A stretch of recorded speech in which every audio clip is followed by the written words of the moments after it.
Ratapan di Serambi Mekah. Sumatera sedang menangis. Di saat kita bersiap menutup tahun 2025, bumi Serambi Mekah dan Tanah Deli justru terkubur dalam duka. Angka korban jiwa telah melampaui 1.000 orang.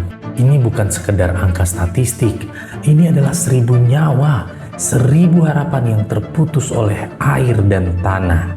Namun di balik gemuruh air, muncul sebuah fenomena yang menggetarkan nurani. Bendera putih. Bukan sebagai tanda menyerah kepada musuh, melainkan jeritan save us, karena negara dianggap lamban hadir. Hari ini Dunia Fakta akan mengupas tuntas mengapa di tengah kepungan duka, pemerintah seolah menutup pintu bagi dunia luar. Apakah ini soal kedaulatan atau sekedar gengsi di atas penderitaan rakyat? Data dan realita lapangan. Mari kita lihat datanya. Hingga akhir Desember 2025, BNPB mencatat 1.090 orang meninggal dunia. Di Aceh saja lebih dari 498.000 orang harus mengungsi. Ekonomi lumpuh, akses jalan nasional terputus.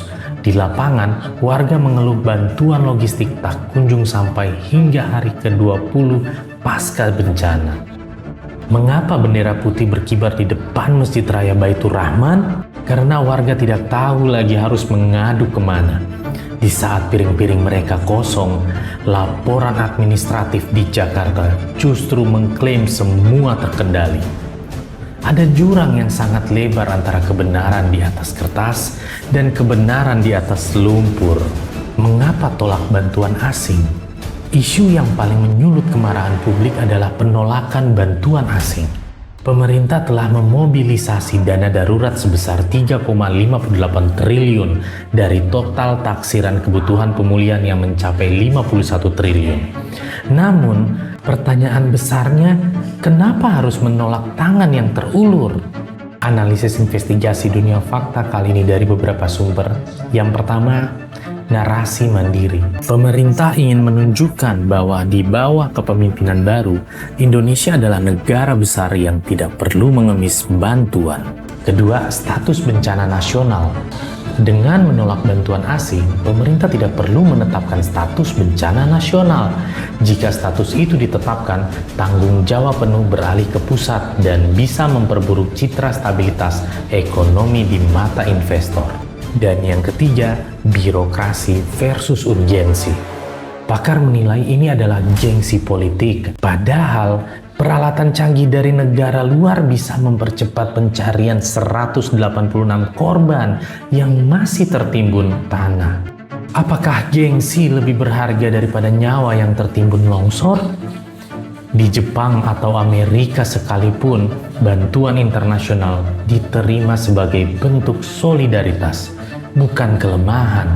Tapi di sini, solidaritas itu seolah terbentur tembok ego. Pencitraan dan ironi ajudan.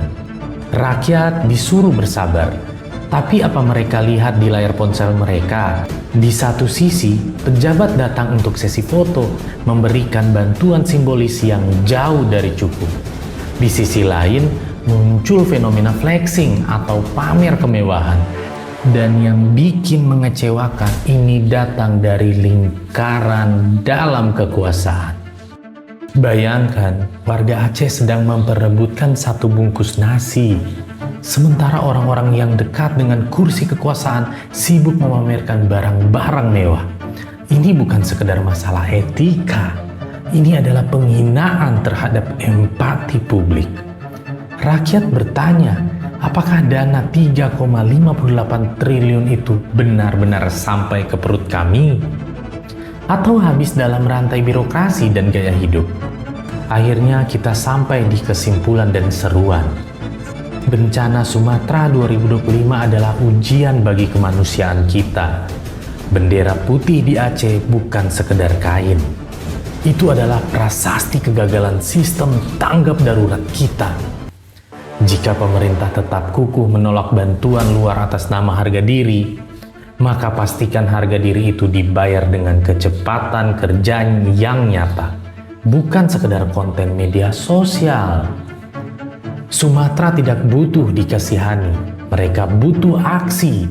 Mereka tidak butuh janji 3,58 triliun yang masih di atas kertas. Mereka butuh alat berat, obat-obatan, dan kepastian bahwa negara benar-benar hadir, bukan sekedar mampir. Bagaimana menurut kalian? Apakah penolakan bantuan asing ini murni demi kedaulatan? Atau ada nyawa yang sedang dikorbankan demi sebuah citra? Tulis pendapat kalian di kolom komentar. Saya dari Dunia Fakta pamit. Teruslah mencari fakta di tengah gelapnya berita.